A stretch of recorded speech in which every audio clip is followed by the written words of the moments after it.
In this video, we will showcase how to clean the garbage disposal in your Perry home. First, turn on the garbage disposal and run warm water for 30 seconds to clear any food debris. After 30 seconds, turn off the water and the garbage disposal.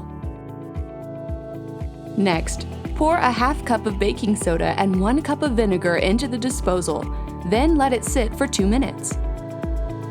Finally, turn on the garbage disposal and flush with hot water for 1 minute to rinse away the mixture.